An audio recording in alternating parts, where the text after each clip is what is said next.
जब इंसान हद से ज्यादा झूठ बोलने लग जाता है तो फिर इसे सही और गलत की तमीज नहीं रहती। झूठ बोलने वाला इंसान बड़ी से बड़ी बात बहुत आसानी से कह देता है। कुछ ऐसा ही हाल मौलाना डीजल का है। ये कहलवाता खुद को मौलाना है, लेकिन काम इसके सारे दीन से दूरी वाले हैं। पहले तो ये सिर्फ इमरान खान के खिलाफ बकवास करता था, लेकिन अब तो इसने हद ही काट दी। इस नाम निहाद मौलाना को सहाबा के मुतल्लिक गुफ्तगू करने की भी तमीज नहीं है। मौलाना फजलुर रहमान साहब जोशे खिताबत में अपने मुखालफीन से पूछ रहे हैं कि हजरत उमर का दिमाग खराब था कि इन्होंने बैतुल मुकद्दस को फतह किया। बाबा अगर अल्लाह ने ये तकसीम की है तो हजरत उमर फारूक को दिमाग खराब हो गया था जो फतह किया उसको।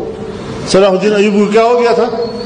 अभी तारीख तो पढ़ो पहले। आप इस वीडियो में डीजल को जाहलों की तरह गुफ्तगू करता देख सकते हैं। हम तो पहले ही जानते हैं कि इस नाम निहाद मौलाना का दीन से दूर दूर तक कोई वास्ता नहीं है। ये बस अपनी सियासत चमकाने के चक्कर में रहता है। सहाबा कराम रज़ियल्लाहु ताला अन्हुम में से हर एक की शख्सियत इसकी मुतकाजी है कि इनका जिक्र करते वक्त अदब और एहतराम को मलहूज़े खातिर रखा जाए। ये एहतराम सब पर वाजिब है, लेकिन उल्मा पर ज्यादा जिम्मेदारी आयद होती है। मौलाना फजलुर रहमान साहब ने हजरत उमर रज़ियल्लाहु ताला अन्हु का जिक्र जिस अंदाज से किया है वो गुस्ताखी ना सही लेकिन बेअदबी जरूर है। अब सिर्फ मैं नहीं बल्कि लाखों लोगों की तर्जुमानी करते हुए मैं ये पूछने की जुर्रत कर रही हूँ कि जैसे खातमुन नबीयीन का लफ्ज दुरुस्त ना पढ़ने की वजह से इमरान खान पे कुफर के फतवे लगे थे और कादियानी होने के इल्जामात लगाए गए थे, ऐसे मौलाना साहब पे भी कोई फतवा लगाने की जुर्रत करेगा? या मौलाना साहब आसमान से उतरे और दूध के दुले हैं? या मौलाना साहब कौम से अपनी इस गलती पर माफी मांग कर अपनी गलती का एतराफ करेंगे? या फिर इनके जाहिल कारकुनान इस बयान की तावीलें पेश करेंगे? हमेशा ये ऐसा ही करते रहे हैं। ये खुद को दीन का ठेकेदार समझते हैं, इसलिए तो आए दिन इमरान खान पे कुफर के फतवे लगाते रहते हैं। अगर यही अल्फाज इमरान खान या पीटीआई के किसी लीडर की जुबान से निकलते तो सिपा साहबा वालों के जुलूस निकल पड़ते, कुफर के फतवे लगते, तुहीने साहबा रज़ियल्लाहु ताला अन्हु की गूंज सुनाई देती, तमाम चाबी वाले मौलाना सड़कों पर होते। आज चाबी वालों की मुनाफकत का दोहरा म्यार खुलकर सामने आ रहा है। शायर इस्लाम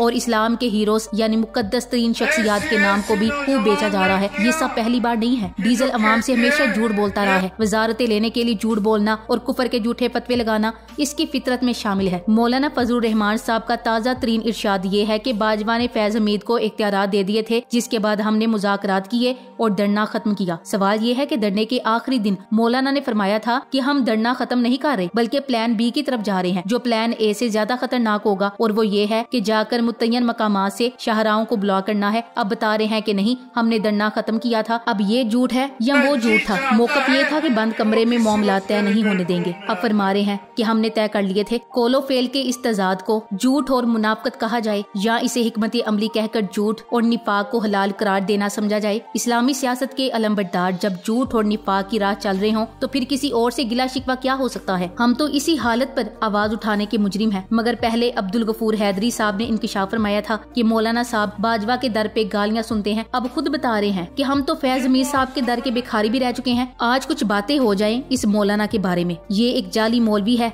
ये एक जाली आलिम है, ये एक हकीकी फितरा है जिसके फतवे हमेशा बराए फरोख्त रहे। इसकी कोई एक खिदमत इस्लाम के लिए हो तो हमें भी बताएं, क्योंकि हमने तो आज तक इसे बस अपनी सियासत चमकाते ही देखा है। ये इक्तिदार की हवस में किसी भी हद से गुजर सकता है। इसने दीन और दुनिया को माल बनाने का जरिया बनाया हुआ है। दीन का नाम निहाद ठेकेदार बनकर खूब अय्याशियां कर रहा है। ये एक नंबर का झूठा और मुनाफिक इंसान है। इसने ना तो कोई इस्लामी खिदमत की और ना ही मुल्क की खिदमत में कोई हिस्सा डाला। मदरसे बना बना कर माल बनाता रहा, झूठे फतवे लगाता रहा, तालिबान को सपोर्ट करता रहा और करता है, इंतहा पसंदी को फरोग देता रहा और अभी भी दे रहा है। मासूम बच्चों को अपने मज़मूम मकासिद के लिए इस्तेमाल किया और अभी भी कर रहा है और हमेशा करेगा। इस्लामो इस्लाम के नाम को इस्तेमाल करके इक्तिदार की सीढ़ी चढ़ता रहा। ये एक बददियानत और झूठा इंसान है। इसने वजारतें ली, माल बनाया और खा पी कर फारिग हो गया। माल बनाने के चक्कर में हर हुकूमत के साथ रहा। खान ने वजारत नहीं दी तो इस पर कादियानी की तोहमत लगा दी। अगर आज इसका मनूस पाकिस्तान मुखालिफ बाप जिंदा होता और वो भी इसे माल पानी ना देता तो शायद नहीं यकीन इस पर भी तोहमत लगा देता कि तुम मेरे बाप नहीं हो, क्योंकि ऐसा इंसान किसी का नहीं होता। वो अपनी लालच पूरी करने के लिए किसी पे भी इल्जाम तराशी कर सकता है। मौलाना की सारी सियासत का दारोमदार बददियानती और झूठे कुफर के फतवों पर है। अभी भी ये पाकिस्तान में मजहबी अफरा तफरी फैलाने की कोशिश कर रहा है। ये मुल्क और कौम के लिए बहुत खतरनाक बात है, क्योंकि हमारी कौम वो जाहिलों का टोला है जिससे मजहब के नाम पर जो मर्जी करवा ले। इसीलिए मौलवी डीजल लोगों के मजहबी जज्बात से खेलना चाह रहा है। ये उस टोले में शामिल है जो कहता है अगर हम हुकूमत में नहीं है तो मुल्क भी बेशक ना रहे। मेरे ख्याल में ये बहुत मुनासिब वक्त है कि मुल्क की बका की खातिर इस फितने को जड़ से उखाड़ कर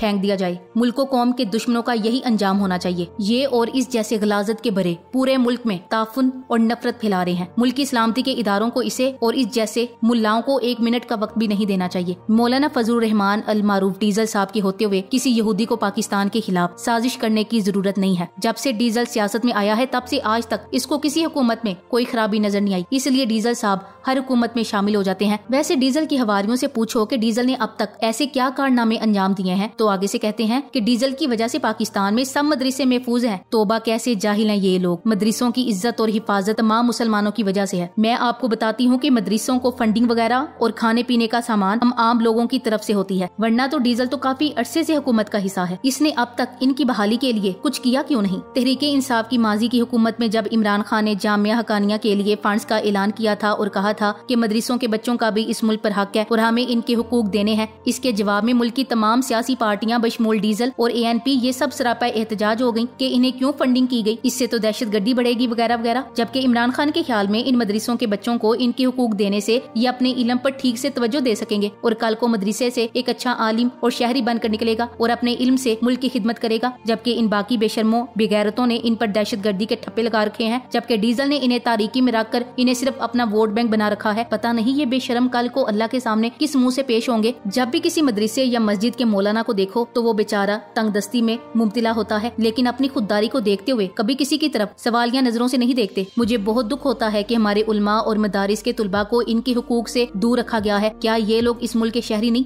क्या इनका इस मुल्क के तालीमी बजट में उतना हिस्सा नहीं जितना दूसरे स्कूल, कॉलेज, यूनिवर्सिटी के असातिज़ा और तुलबा का है? हुकूमत इन्हें उन दूसरे तालीमी इदारों जितने हुकूक क्यों नहीं देती? मुझे सबसे ज्यादा गुस्सा इस डीजल रंगबाज पर आता है कि ये बेशरम काफी अरसे से हर हुकूमत का हिस्सा रहा है, लेकिन आज तक मदरसे के बच्चों और असातिज़ा के लिए कुछ न कर सका और वो आज भी घरों मस्जिदों में जाकर वजीफे इकट्ठे करते हैं। कितनी शर्म की बात है। ये डीजल और इसकी हमनवा सिर्फ हुकूमत में शामिल चोरों के तहफ़्फ़ुज़ के लिए झूठे और गुमराहकुन फतवे देने में लगे रहते हैं। आज इन्हीं ईमान फरोशों की वजह से हमारा नौजवान तबका उलमा और दीन से दूर होते जा रहे हैं और इन सब का जिम्मेदार डीजल जैसे ईमान फरोश है। डीजल अपने झूठे फतवों से इमरान खान का कुछ नहीं बिगाड़ सका। जो सच्चे आशिक़े रसूल के बारे में झूठे फतवे देते हैं उनको अल्लाह नंगा कर देता है। अल्लाह अपने महबूब की शान के बारे में बहुत सख्त है और सरकार सल्लल्लाहु अलैहि वसल्लम की नामूस की ड्यूटी वो खान जैसे गुनहगार से तो करवा लेगा, मगर डीजल और रिजवी जैसे मुनाफिकों से नहीं करवाएगा। फजलुर रहमान ने इस्लाम के नाम पर जिस तरह कौम को बेवकूफ बनाया, मदरसों के तुलबा के मजहबी जज्बात को भड़काकर इन्हें मुखालफीन और हुकूमतों को ब्लैकमेल करने के लिए इस्तेमाल किया और हर हुकूमत से माल बनाता रहा। आज देखें अल्लाह पाक इसे कैसे जलील और रुस्वा कर रहा है। इसमें कोई शक नहीं कि इमरान खान के अलावा तकरीबन सारे सियासतदान करप्ट हैं। इनके खिलाफ अवाम को इतनी नफरत और गुस्सा नहीं जितना इस बंदे के लिए है। इसकी वजह यही है कि ये बंदा न सिर्फ इस्लाम का नाम बदनाम कर रहा है बल्कि शायर इस्लाम जैसे दाढ़ी और पगड़ी की भी तौहीन कर रहा है, जिस पर अवाम सीख पा है। और इस करप्ट फसादी और नाम निहाद मुल्ला से अपनी नफरत का इजहार इसका नाम बिगाड़ कर करते हैं, जो कि इसी नून लीग के ख्वाजा आसिफ ने रखा था, जिनकी करप्शन का ये हिस्सेदार भी था और आज इनकी वकालत और दिफा भी कर रहा है। ये सब कुछ सिर्फ इमरान खान से बचने के लिए है।